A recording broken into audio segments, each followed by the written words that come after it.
Welcome, the chosen ones. You do not place a hit on someone until you have previously failed to destroy them. Let it sink in. Because what if I told you that the same cult that attempted to erase you, bury your name, deconstruct your tranquility, and mute your divine identity is now on the hunt? That's correct. There is a price on their heads now, and it was not installed by a man. It was issued by a superior court, the sort that does not appeal to you, the sort that never misses. Here's a cold, spiritual reality. When evil forces are unable to murder a chosen one, the attack reverses. And now the same individuals who used to harass you under the guise of local politics, religious cover-ups, and secret midnight rituals are running frightened because divine justice does not need a search warrant. It already knows their address, lineage, and passwords. Oh, and let's add some comedy for the selected ones in the rear. These cult members awoke believing they were untouchable. Now they're looking up how to reverse a hexadecimal. Symptoms of spiritual blowback. And may Sage remove generational curses? Spoiler warning. Nope, not if the selected one lives. So brace up, because this isn't just about survival. It is the breakdown of a system. And you were the trigger. Let's delve into the reality that they never imagined would emerge. First and foremost, they signed spiritual death certificates when they attacked the innocent. They made a catastrophic error when they targeted you, for what they believed was simply another human being was really a spiritually armed force in disguise when they started their assault. It wasn't just personal. It was spiritual. It wasn't all about jealousy or control. It was a declaration of war on the divine. And here's the thing. Most people are unaware that the universe does not disregard assaults on shielded vessels, particularly when they are selected. They felt they were getting away with something. They assumed no one was watching since you did not fight back in the manner they anticipated. You did not strike, curse, or expose them. You moved gently, healed, prayed, and lifted. But in the spiritual sphere, everything they did was documented. Every conspiracy, lie, ritual, and malicious murmur of your name has been stored, and unseen files are being scrutinized by powers much stronger than human judgment. The next step is to face the consequences.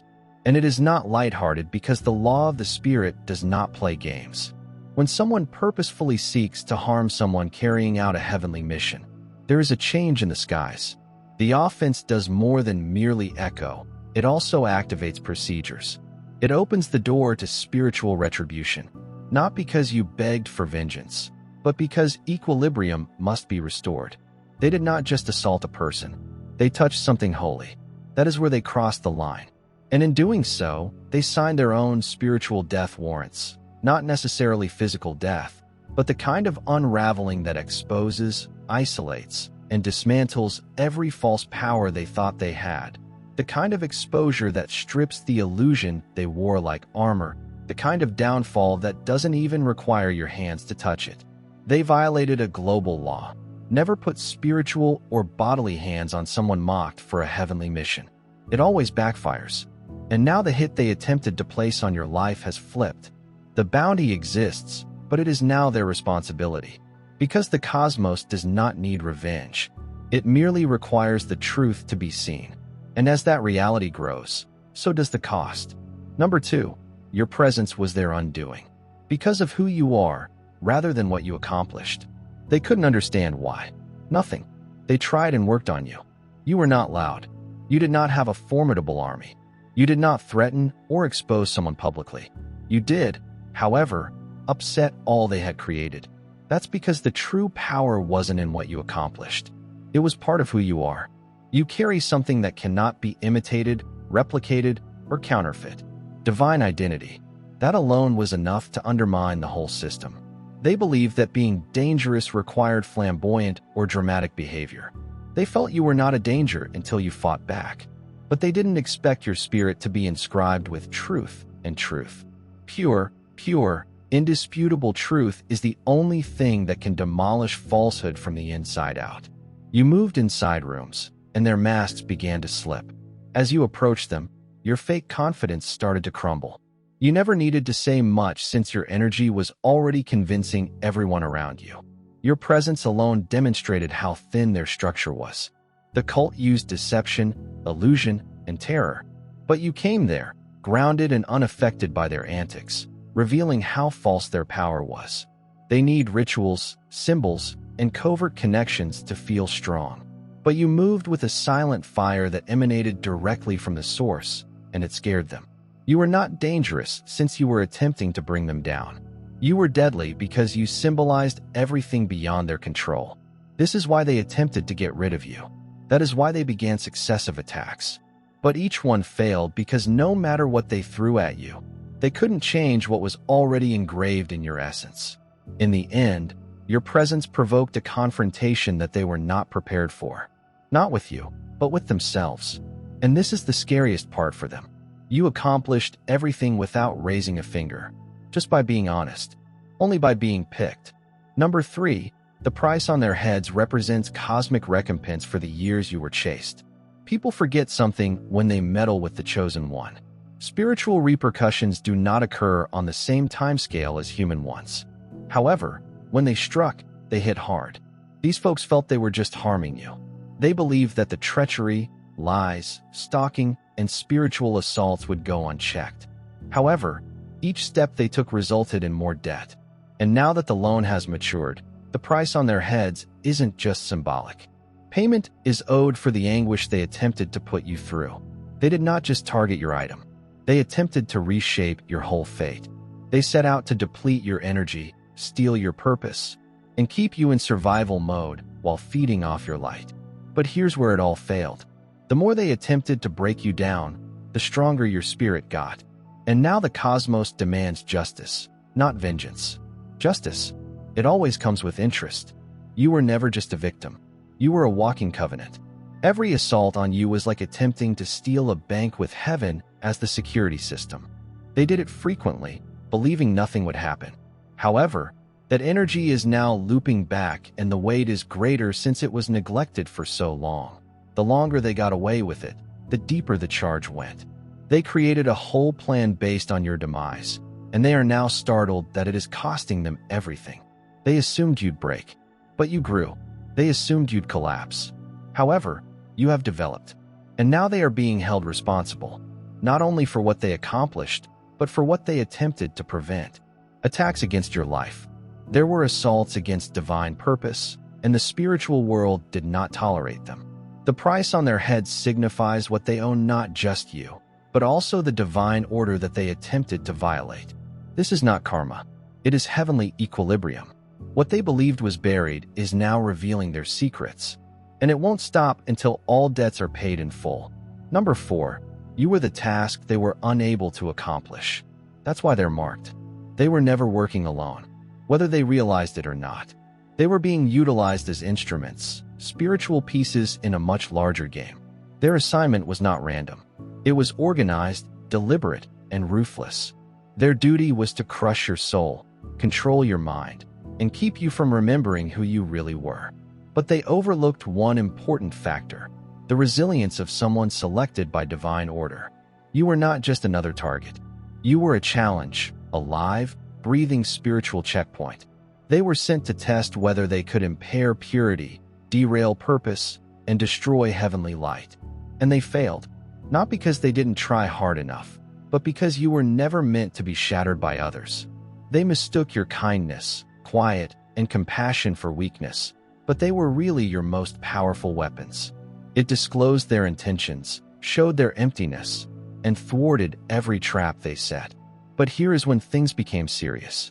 They were ridiculed more than only during the first assault. It was what they did after seeing your survival. They may have backed down. They may have repented, gone away, and recognized their mistakes. Instead, they doubled down. They were fascinated. They planned harder. They summoned reinforcements. That is when it transitioned from a rejected assignment to a sealed judgment.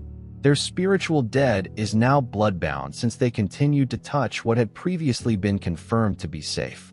Every additional lie, ritual, smear campaign, and psychological assault further exacerbated the situation.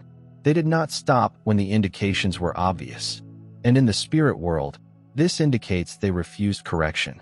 They refused to change direction, spiritually locking themselves into the repercussions of their conduct. They are no longer only poor decision makers. They are ridiculed by their own fixation, by the heavenly record, and by a judgment they caused by obstinate pride. And the worst part? There is no escape from a punishment imposed by the same world they believe they could outwit. They failed the exam, and now the exam haunts them. Number 5. Each curse they cast became money for their own demise. Every curse they hurled at you came with a price. The weird aspect is that they knew. People who played witchcraft enjoyed pretending to be strong. But, deep down, they know the forces they call on do not labor for free. They came to collect. Always. Even when the spells didn't work on you, when every hex-binding ceremony and energy drain failed, they had to pay. That is the rule. Whether it succeeds or fails, the obligation is owing. They believed they could target you in secrecy, burn a few candles, bury your name in a jar, and recite your demise under a full moon. What they didn't comprehend was that you were spiritually out of range, covered, and protected. What they launched met a heavenly wall and rebounded right back many times. Their curses not only came back to haunt them, but they also returned hungry. And the forces they played with aren't easily embarrassed. Demonic energy does not enjoy being ridiculed. So, when it failed to destroy you, it turned on those who invited it. You weren't just difficult to curse. You were the worst possible target for them. Untouchable. So now, everything they created has become money for their own demise. The more complex the spell, the greater the cost. And now those organizations do not want apologies. They do not want any more goats, blood offerings, or late-night chants. They desire their health, mental clarity, family, and legacy, because that is what they attempted to take from you.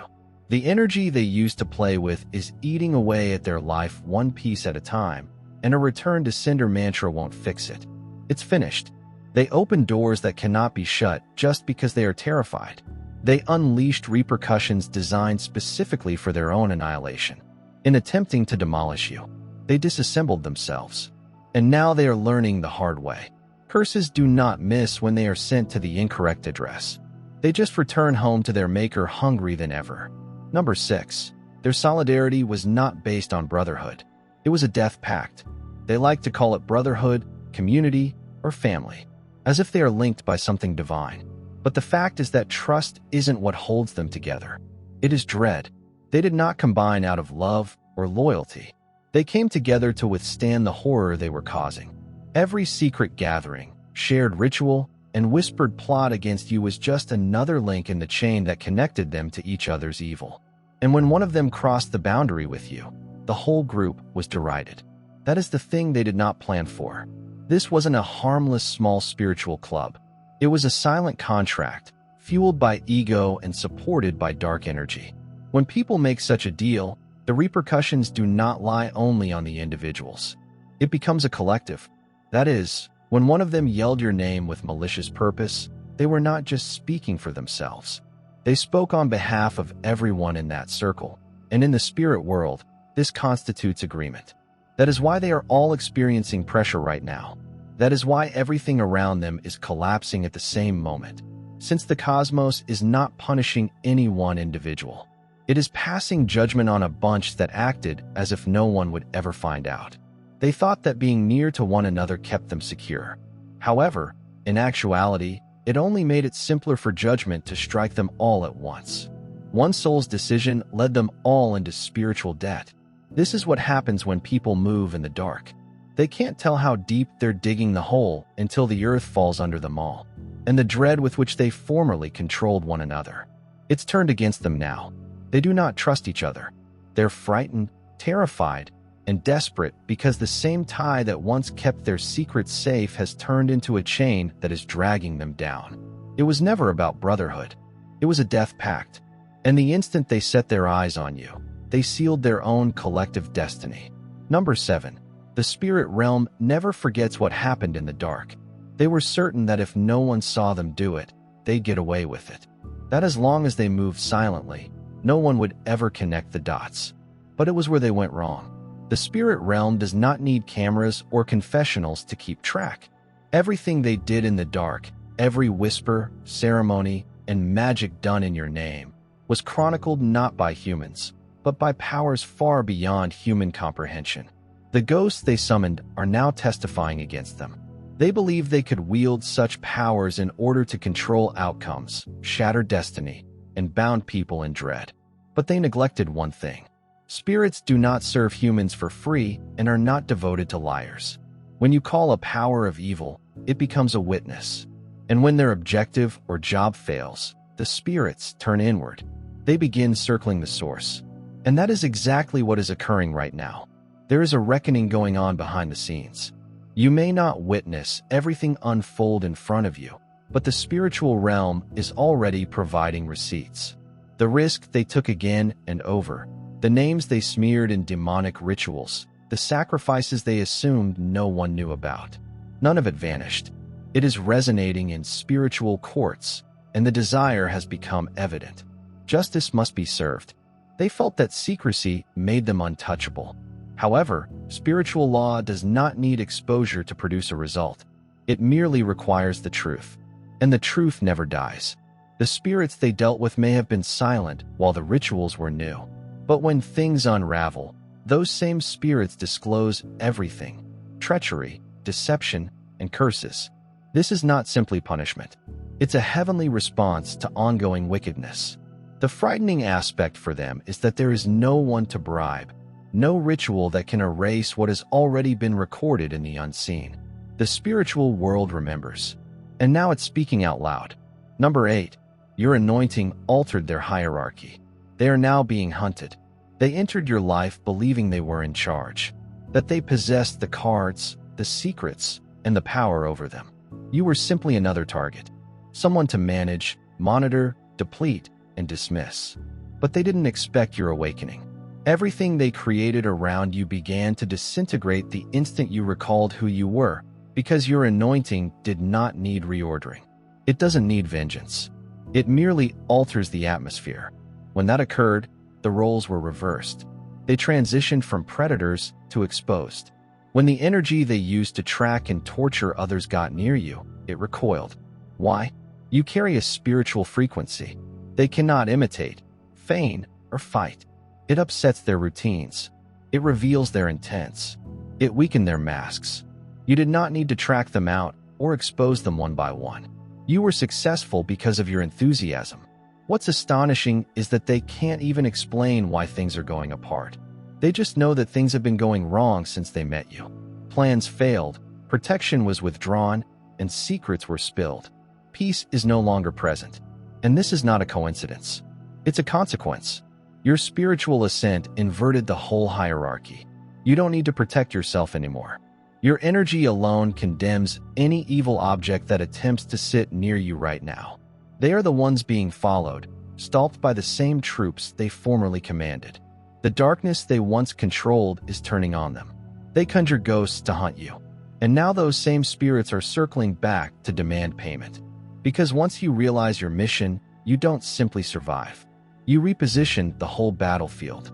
They labeled you prey, but the instant you asserted your authority, they became the hunted.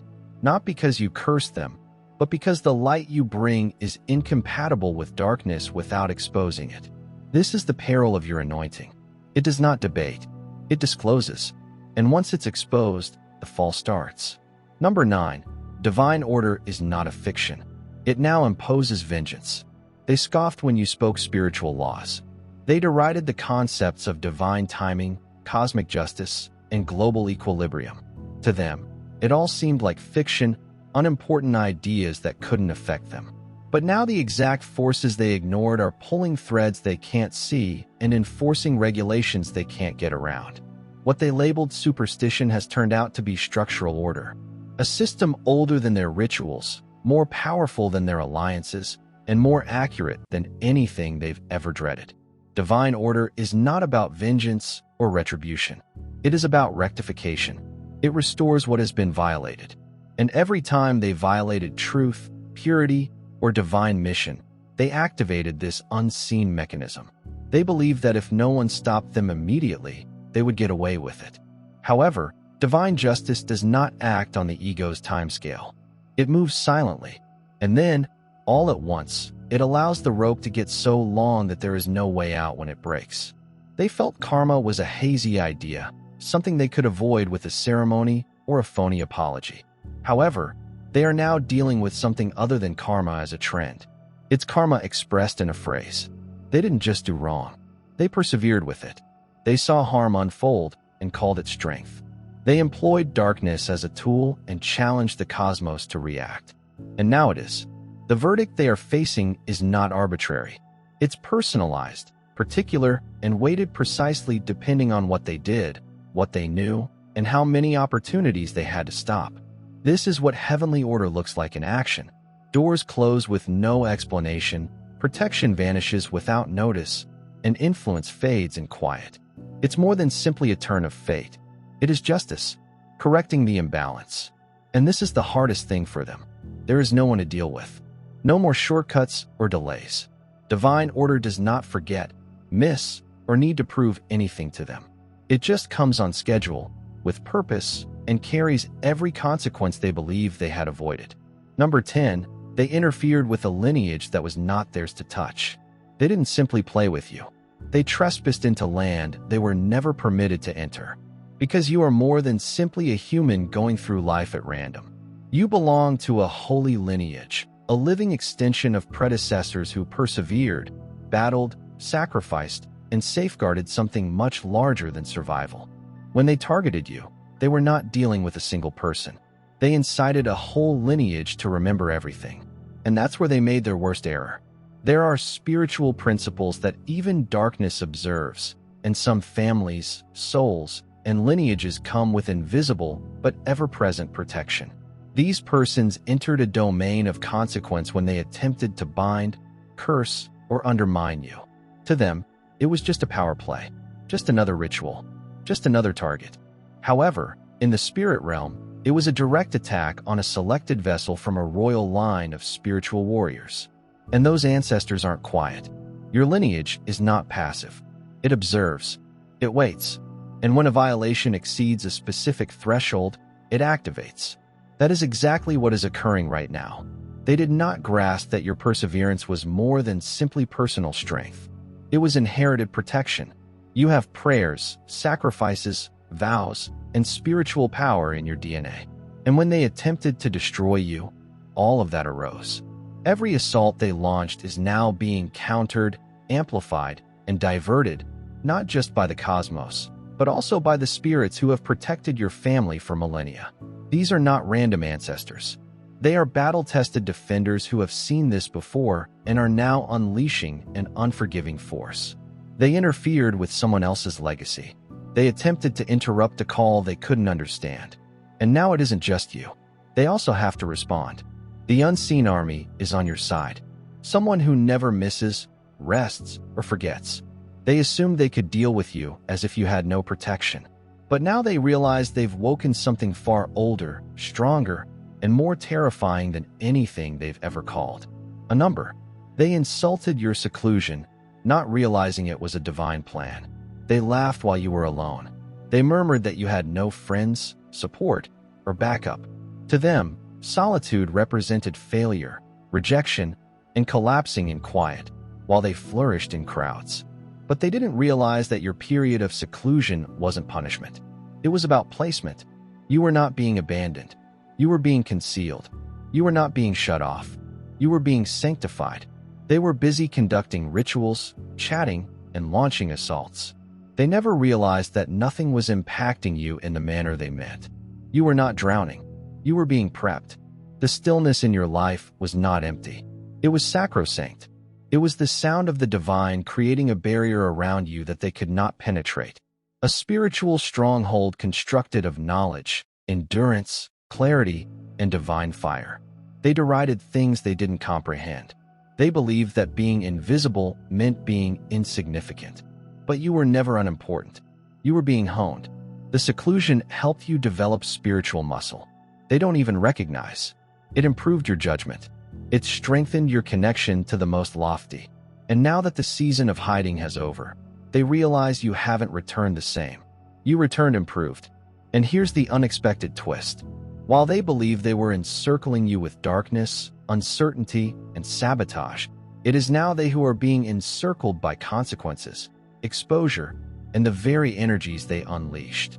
What they send out is becoming more urgent. In real life, the rituals they believed made them strong were either ineffective or counterproductive, and the one they believed was weak is suddenly wielding unrivaled strength. Your seclusion was not a weakness. It was a wonderful plan. You were not being penalized. You were preparing for a degree of protection and disclosure that they would never have access to. And now that the hush has been broken and your voice has been raised, people are finally recognizing the truth. You were never alone. You were being strengthened. Right. And now it's their chance to experience what it's like to be surrounded by something they can't escape. Spiritual contracts are being broken, and their protection has been removed. They believe they were untouchable, protected by dark agreements made behind closed doors, whether via blood vows, ancestral pacts, secret rituals, or negotiations with forces promising them influence, protection, or power. They relied on these contracts like insurance. They never anticipated those contracts to expire, and now they are exposed. Every contract struck in the dark comes with terms. It always seems to be protection at first glance, fear-based control, or spiritual shielding. But they forget that such transactions are time-sensitive and performance-based. The minute they are unable to defend their side, when they begin to lose control, the same forces they serve begin to flip that protection on its head. And now the judgment has arrived. None of those transactions are holding up. They attempted to revive it by offering more sacrifices, requesting favors, and performing more ceremonies. But it's too late. This time, the break isn't between them and their spiritual companions. It's between them and the heavenly law. They were given time to adjust. It's time to take a break. It's time to step back and move away. They persevered, however. They misused the grace that was bestowed upon them while the universe waited for them to make better choices. Now that grace has lifted, the price tag on their heads did not appear out of nowhere. It exists because they continued to withdraw from spiritual accounts that they had no permission to access in the first place. They utilized darkness as a shield, assuming it would stay forever. But the second divine justice entered the room, the covering instrument. Every secret object is now open for examination, and their protection has been removed. They can no longer hide behind rituals, deception, or secrecy. Judgment does not care about their standing. It does not care about their affiliations. It does not need external validation. The spiritual world has already seen enough, and the punishment is being carried out. Their contracts are invalid. Their favors had expired, and the darkness they once sheltered behind is suddenly shedding light on everything they hoped would remain buried. A number. You function like a mirror. They couldn't demolish. So now they're plagued by their own reflection. They didn't just want to break you. They intended to pervert you, twist your image, stain your reputation, and make you doubt your value so they don't have to confront their own emptiness. You did not irritate them because you were loud or arrogant. You activated them by reflecting everything. They were not. You were living evidence that purity may still exist in the world. They had already sold themselves. This is why they worked so hard to ruin you. Because standing in the truth revealed who they really were. You were a mirror, not one that flatters, but one that reflects the reality. And the reality was painful to them. Your tenacity showed their vulnerability. Your constancy revealed their turmoil. Your essay highlighted their unrest. They attempted to pervert your brightness into something dark, harmful, and worthless. However, no matter how much they lied, gossiped, insulted, or conspired, you did not break. And now they are left with the one thing they can't outrun, themselves. People like that are not frightened of the repercussions at first. They are fearful of clarity as long as they can project their wickedness outward. They feel protected. But you didn't just survive. You refused to be like them. And this broke the illusion. Now they can't blame you. They cannot disgrace you. They cannot diminish you. The mask they had worn so comfortably for years began to break the minute you refused to wear it. Now the haunting has started. Not from external forces, but from inside. Their guilt is loud, their terror is louder, and their reflection is constant. They are tormented not by you, but by what your presence triggered in their conscience. They sense an aching, weight, and unraveling. The truth they buried has finally surfaced. You were never their adversary. You were their wake-up call. and they hit the snooze button too many times. Now the alarm is blaring in their own conscience, and they can no longer hide in quiet. A number. Your survival activated the heavenly hit list. They did not expect you to make it. Everything they did was intended to shatter you in ways you would never recover from. Mental, spiritual, and emotional. They loaded the deck against you, knowing that you wouldn't make it. But you did. You not only survived, but you also healed. You awoke with scars that reveal the narrative they sought to conceal. That's when the real difficulty started. Because your survival was more than simply personal, it was prophetic. It transmitted a message to all realms, known and unseen. Their system failed. And when a system founded on control, fear, deception, and spiritual abuse collapses, there are repercussions. Not because of what they did, but because of what your recovery reveals. You did not simply walk away unharmed. You walked away as evidence, live proof that darkness cannot hold what God has already claimed. You become the opposite of what they promised the spirits they served. You were meant to fold. You were meant to lose your mind. You were intended to vanish. But your calmness, power, and clarity are all screaming. They failed. And now that scream reverberates across the worlds that once empowered them. This is not about vengeance. This is a reckoning. What they started now comes full circle. Not because you commanded it, but because divine law does not allow unfinished work to stay idle indefinitely. Their acts have repercussions. The minute you restored your identity, sanity, and purpose, the hit list was activated. And it is not coming from you. It is emanating from all spiritual forces. They ridiculed all laws. They violated every minute. They attempted to play God over your life. The consequences of their actions have developed. The debt cannot be deferred. The balance is due. And this time, there is no one to hide behind. There is no longer spiritual cover. No more distractions. No more delays. The mechanism that had safeguarded them crumbled the minute you awoke. And now, every lie, ritual, and secret on which they base their authority is crumbling. This is not karma, gently cycling back. This is wonderful. There's also enforcement. And it is not requesting permission. It is collecting. What you've been through is not arbitrary. It's a battleground where visible and invisible forces meet. You were fearful throughout. Every assault, hidden ritual, and deception was greeted with survival rather than capitulation.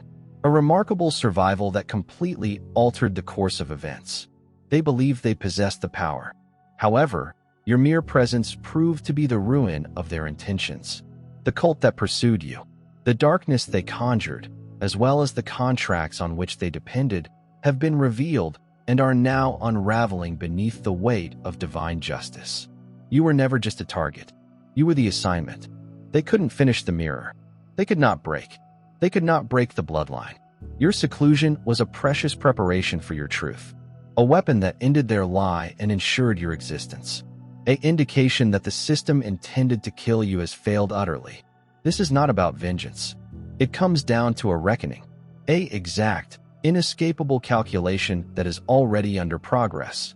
The price tag on their heads is real and hefty, borne not by human hands, but by spiritual forces that maintain balance without prejudice or delay.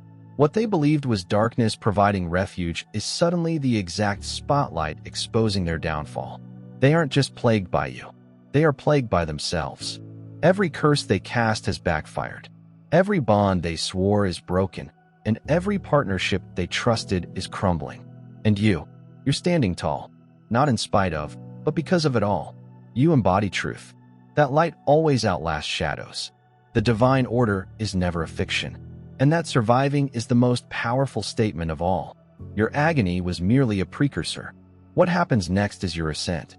The incontrovertible evidence that some forces are selected for a reason, and no amount of darkness can change their fate. You are not simply surviving. You are rewriting the rules, and the whole cosmos is watching. If this message resonated with you, don't let it end there. Subscribe now to join a community that looks past the surface. Because your story needs to be heard, and your strength deserves to be recognized. If you want to soar above the pandemonium, hit the like button. Leave a comment below to share your story or ask questions, and share this video with someone who needs to know they're not alone in their struggle. Together, We're creating more than just a channel. We are starting a movement of awakened souls. Rewriting fate. Don't merely observe the changes. Be the change. Your next step begins right here. God bless you.